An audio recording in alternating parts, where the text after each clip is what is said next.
কোথায় যাচ্ছ? আমার নাম অয়ন, আমাকে ওই বার্থডে পার্টিতে ইনভাইট করা হয়েছে। বন্ধুরা শুনছো এই গরিব ভিখারিটার কথা? ও বলছে ওকে নাকি ভট্টাচার্য বাবুর জন্মদিনের পার্টিতে ইনভাইট করা হয়েছে।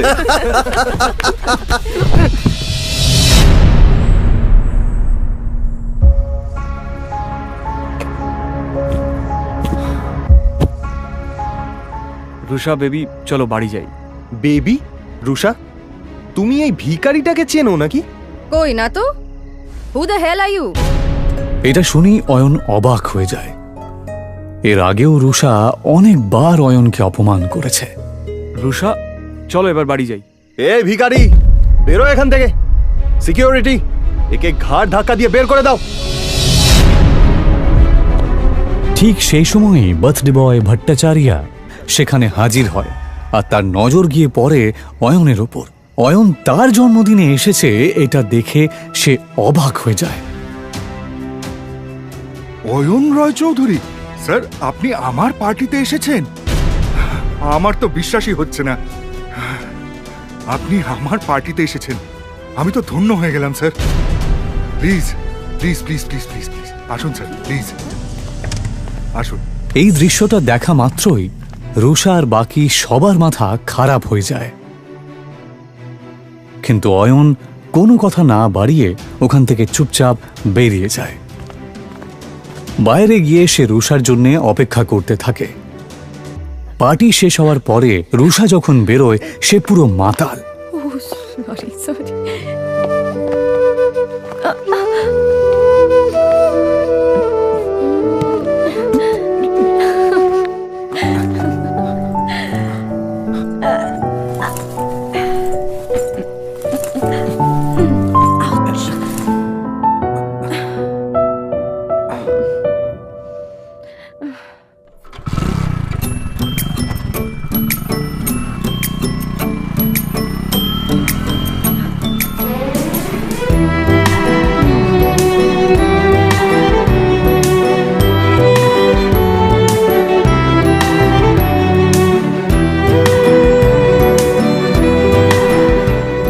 তাকে নিয়ে অয়ন কোনো মতে নিজের শ্বশুরবাড়ি পৌঁছায়।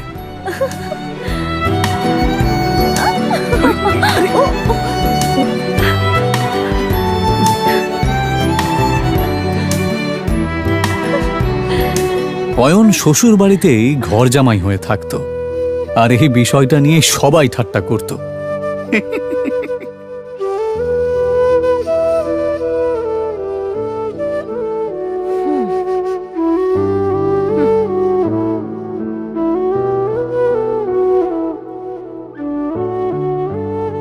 বাড়িতে ঢোকার সময় রুষার কাজিন সূর্যর সাথে দেখা হয়।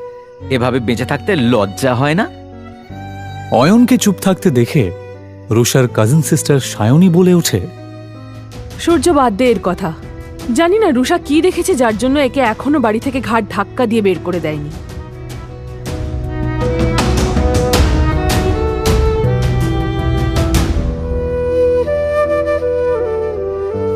অয়ন প্রায় প্রত্যেক দিনই শ্বশুর বাড়িতে এই ধরনের কথা শুনত। ওর এইসব কথা শোনার অভ্যেস হয়ে গেছিল। ওরা সবাই এই রকম ব্যবহার করলেও ও এদেরকে ক্ষমা করে দিত, কারণ ও রুষাকে সত্যিই খুব ভালোবাসত। নে খা।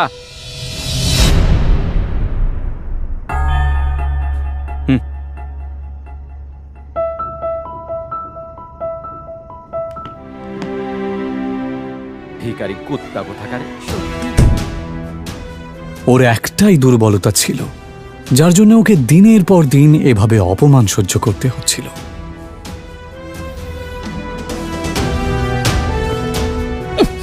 আমাকে নিয়ে যত ঠাট্টা করার করে নাও, যেদিন তোমরা আমার সত্যিটা জানতে পারবে সেদিন তোমাদের মাথা খারাপ হয়ে যাবে। অয়ন আসলে কে সেটা কেউই জানতো না, তবে কেন জানি না অয়ন নিজেও কাউকে কিছু বলতে চাইতো না।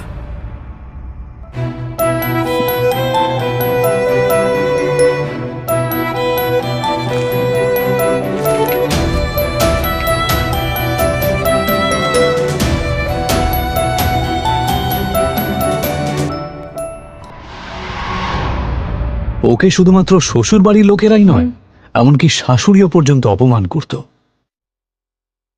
উনি রুষা আর অয়নের ডিভোর্সও করিয়ে দিতে চেয়েছিলেন।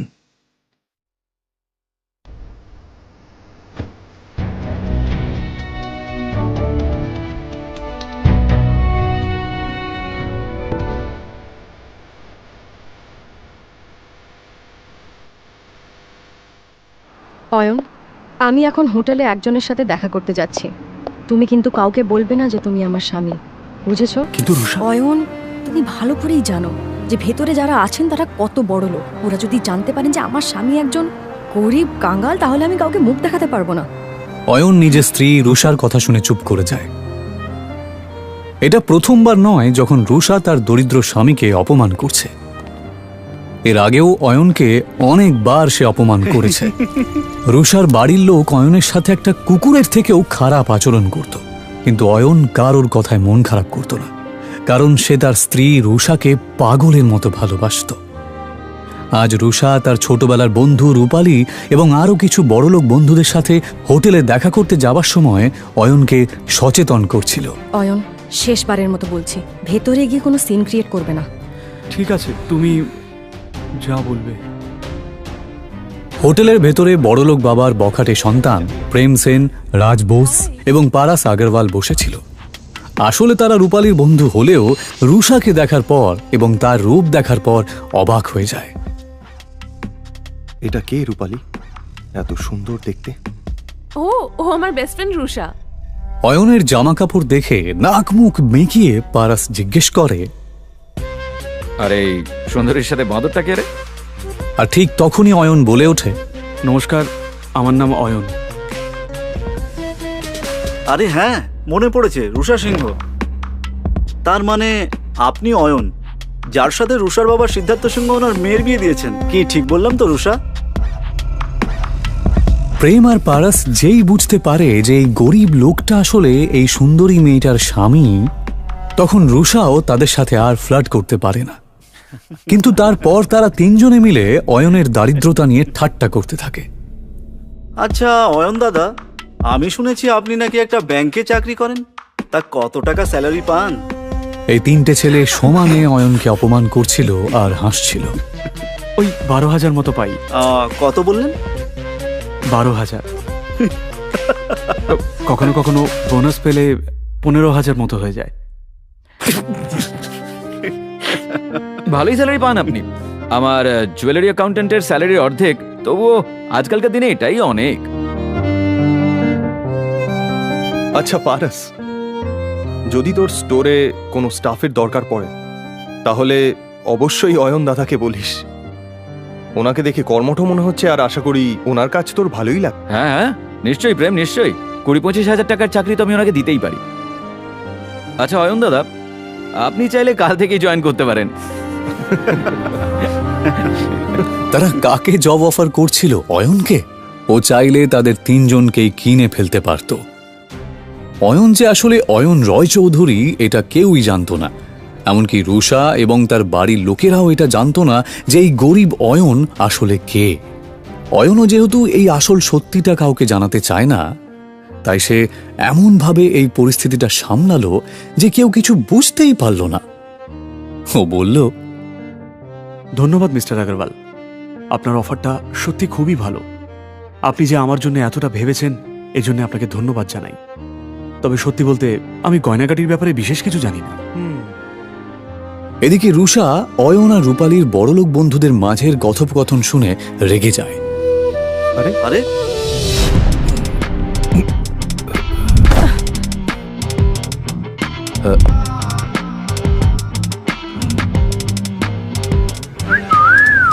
ওই লোকটার মুখ থেকে প্রচন্ড পরিমাণে মদের গন্ধ বেরোচ্ছিল।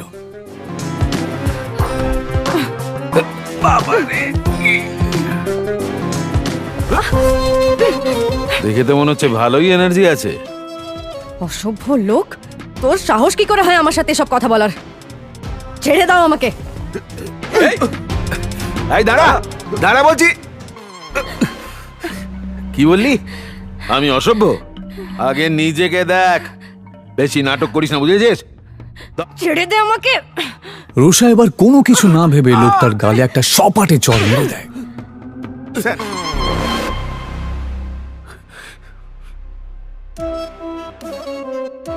চরের প্রতিশোধ কি করে নিতে হয় আমি তোকে দেখাচ্ছি। রুষা কোনো কিছু বুঝতে না পেরে ভয়ে চোখটা বন্ধ করে নিলেও সেই ভাঙা বোতলটা তাকে ছুঁতেও পারে না। রুষা দেখে যে একটা হাত সেই বোতলটাকে তার কাছে আসতেও দেয়নি।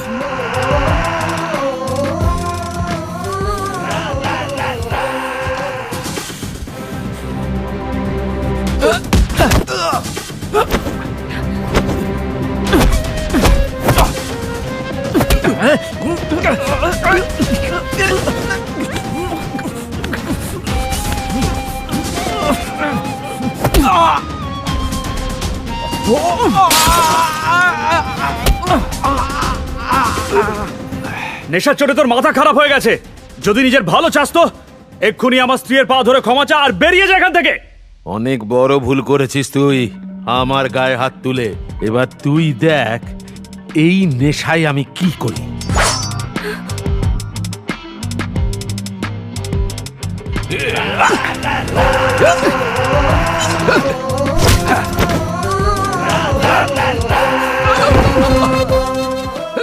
অয়নের এই আচরণ দেখে রুষা অবাক হয়ে যাচ্ছিল। সে বেচারি কিছুতেই এটা দেখে বিশ্বাস করতে পারছিল না। প্রেম সেন এবং রাজ বেদিও চিৎকারের আওয়াজ শুনে সেখানে দৌড়ে আসে। এই অসভ্য মাতালটা আমাকে একা পেয়ে আমার উপর জোর খাটানোর চেষ্টা করছিল। এটা শুনে প্রেম সেন রেগে যাবার ভান করে, কারণ ও রুষার মন জয় করতে চাইছিল। আর এই জন্যই সে পুরো বিষয়টা সামলানোর দায়িত্ব নিয়ে নেয়। আর নেবে নাই বা কেন? এই প্রাইড হোটেল তাদেরই পারিবারিক ব্যবসার অংশ যে। তোর সাহস কি করে হয় রুষার সাথে এরকম আচরণ করার? অসভ্য লোক কোথাকারে! লোকটাকে একটু বেশি মারছে। একটা জিনিস তো পরিষ্কার যে এই লোকটা শুধুমাত্র একজন মাতাল নয়। প্রেম সেন আর রাজ বোস কিছুতেই থামছিল না, আর তার জন্যই অয়ন তাদেরকে থামানোর জন্য বলে, ব্যাস অনেক হয়েছে, ওর শাস্তিও পেয়ে গেছে। এইভাবে মারতে থাকলে ও মরে যাবে তো। আরে অয়ন দাদা, আপনি এত ভয় পাচ্ছেন কেন? আমি এই হোটেলের মালিক, তাই এই ব্যাপারটার এখানেই মিটমাট হয়ে যাবে। একটা বোকা ভীতু লোক। অয়নের ওপর রুষার প্রচন্ড রাগ হচ্ছিল। রুষা প্রেম সেন আর রাজ বেদির দিকে তাকিয়ে বলল, এবার বাদ দাও, ছেড়ে দাও ওকে। ও অয়ন দাদা, আপনি দেখছি বেশ ভীতু। আমাদের সঙ্গে থাকুন, তাহলে একটু সাহসী হয়ে যাবেন। কথাটা অয়নকে খোঁচা মেরেই বলা হলো, যদিও এসব শোনার পরেও অয়ন চুপ করেই থাকে। ইতিমধ্যেই কয়েকজন গুন্ডা সেখানে ঢোকে, আর প্রেম সেন গুন্ডাদেরকে ভেতরে আসতে দেখে। মনে হচ্ছে এই মোটা ষাঁড়ের গায়ে গন্ডারের চামড়া লাগানো। এত মার খাওয়ার পরেও ব্যাটার শিক্ষা হয়নি। কোনো ব্যাপার না, এদের ব্যবস্থা আমি করছি।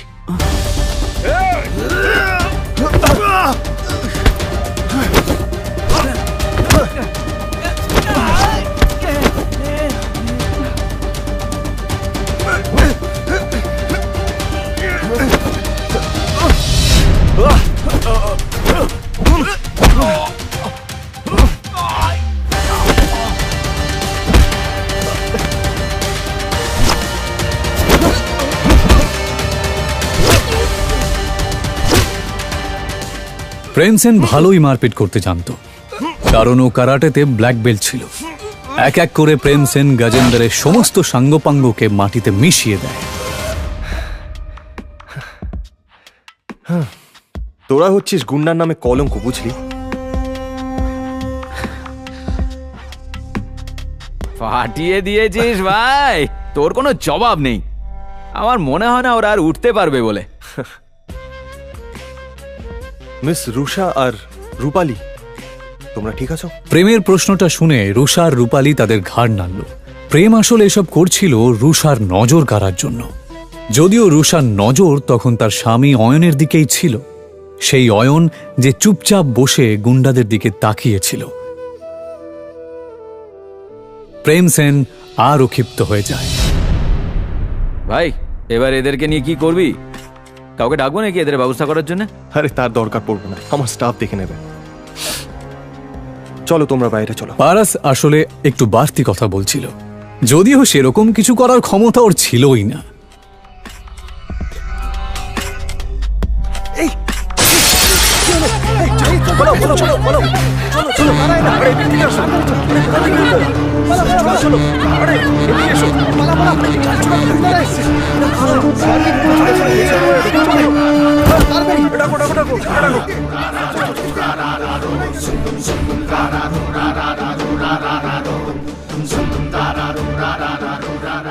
আচ্ছা, তোমাদের এত বেশি সাহস?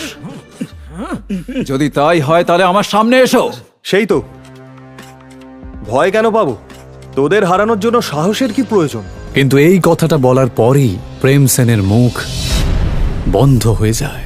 রবিদা, নিজের সামনে দাঁড়ানো লোকটাকে দেখা মাত্রই প্রেম সেনের থোতা মুখ ভোঁতা হয়ে যায়, কারণ তার সামনে দাঁড়ানো লোকটা আর কেউ নয়, সে ছিল রবিদা।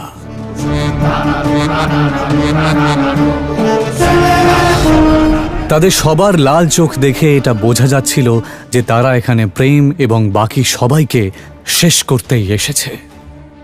তাদের তিনজনের অবস্থাপন্ন পরিবারের লোকেরা সুরক্ষার ভয়ে যেই রবিদাকে টাকা পাঠায়, আজ সেই রবিদাকে সে খেপিয়ে দিয়েছে। এইমাত্র আমাকে কে চ্যালেঞ্জ করলো? দাদা, আমি তো ঠাট্টা করছিলাম, আমি জানতাম না ওখানে আপনি দাঁড়িয়ে আছেন। আমায় ক্ষমা করে দিন। ও, ঠাট্টা করছিলি বুঝি? হ্যাঁ, তা হতেই পারে, ঠাট্টা তো হতেই পারে। তাহলে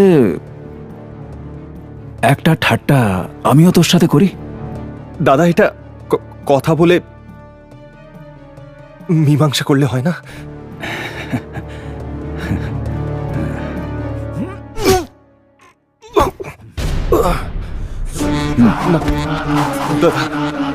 দাদা, ক্ষমা করে দিন। কি কেমন লাগলো আমার ঠাট্টাটা? এদিকে কারাটেতে ব্ল্যাক বেল্ট পাওয়া প্রেম মেঝেতে শুয়ে নিজের বুকে হাত দিয়ে জোরে চিৎকার করতে লাগলো। পারস আর রাজ এটা দেখে অবাক হয়ে যাচ্ছিল। এসব দেখে ওরাও রবিদার পায়ে পড়ে প্রাণ ভিক্ষা চায়। হাসবি না দাদা।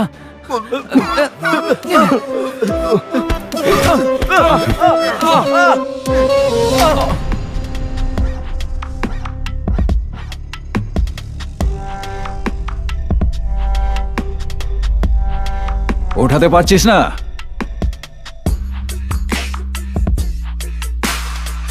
প্লে কর, মার।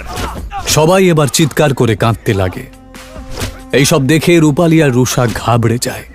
তারা দুজনেই কিছু বুঝতে না পারলেও রূপালী আর রুষা এটা ভালো করেই বুঝতে পারছিল যে এই ছেলেগুলোর জন্যে ওরা অনেক বড় একটা বিপদের মধ্যে পড়েছে। রবিদা নিজের চোখের সামনে এইরকম একটা নাটক দেখে খুব আনন্দ পাচ্ছিল। আমি এটা জানতাম যে ওই মোটা লোকটা শুধুমাত্র একজন মাতাল নয়, কিন্তু এটা আমি দুঃস্বপ্নেও ভাবিনি যে ওই মোটা লোকটা রবির পরিচিত। যাকে রুষাকে যতক্ষণ না কেউ কিছু করছে, আমি এসবের মধ্যে নাক গলাবো না। রবিদা বাকি তিনজনের দিকে না তাকিয়ে শুধুমাত্র এই বড়লোক বাবা মার বেকার তিন সন্তানকে মার খেতে দেখতে থাকে। এক মিনিট, এই শোন। হ্যাঁ দাদা। আগের হাত পা ভাঙবি, তারপরেও যদি এর মুখ বন্ধ না হয়। থামুন থামুন, এবার থামুন, অনেক হয়েছে। রুষা এই কথাটা বলা মাত্রই রবিদা আওয়াজটা যেই দিক থেকে আসছে সেই দিকে তাকায়। তারপর অয়ন রয় চৌধুরী। হতবাক হয়ে যায় সে নিজের চোখকে বিশ্বাসই করতে পারছিল না। সবাই চল এখান থেকে। রবিদার এই কথা শুনে সবাই অবাক হয়ে যায়। হঠাৎ অয়নকে দেখে রবিদা এভাবে পালিয়ে যায় কেন? রবিদা কি এর আগেও অয়নের মুখোমুখি হয়েছে? সে কি ওকে চেনে?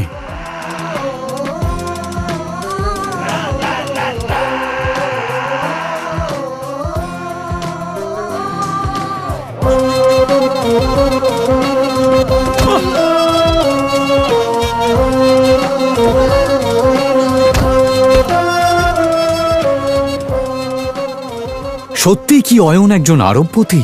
যদি তাই হয় তাহলে সে কেন এভাবে দিনের পর দিন অপমান সহ্য করছে? রুষার বাবা অয়নের মতন একটা গরিবের সাথে কেন তার বিয়ে দিয়েছে?